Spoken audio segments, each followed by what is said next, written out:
বাংলাদেশে রক্ত নিয়েও সিন্ডিকেট শুরু হয়ে গেল ভাই। হসপিটালে রক্ত থাকার পর বলে রক্ত নাই। আসলে বাংলাদেশে জন্মগ্রহণ করে আমরা করছি জীবন সবচেয়ে বড় ভুল, আমাদের বাপ মা করছে ভুল। সুপ্রে সরকার বানাইছি আমরা, সেনাবাহিনীর হাতে সরকার দিছি, তারা বাংলাদেশের বালের উন্নয়ন করতে পারে না।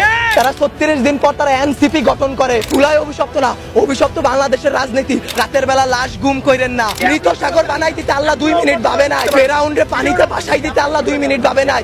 আমরা তো পাপিষ্ঠ জাতি, আমরা তো খারাপ জাতি, আমাদের ডুবাই দিত আল্লাহ 2 মিনিটও ভাববে না।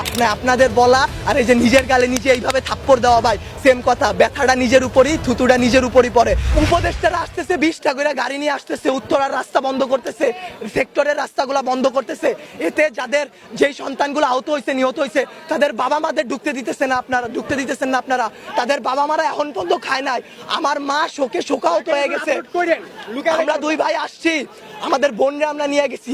আমার এক বন্ধুর হাতের এইখান থেকে এই পর্যন্ত, ওর ডান হাতের অবস্থা করুন ভাই, হাত কাইটা ফেলতে হয় কিনা সেটাই বোঝা যাচ্ছে না। আমার ওই বন্ধুরই ছোট ভাই ক্লাস 7-এ পড়তো, ওর ঢাকা মেডিকেলে ভর্তি আছে ভাই। কি করব বলেন? আপনারা যে নিউজ নিতেছেন ভাই, মিনিমাম মারা গেছে 150 থেকে 200-র উপরে।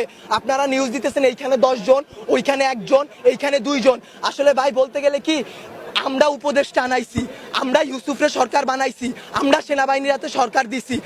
গালি ভাই ওই যে চিত হয়ে স্যাপ ফেললে কার উপরে পড়ে? নিজের উপরে পড়ে। ওইরকম ভাই গালি দিলেও নিজের গায়ে খারাপ লাগে।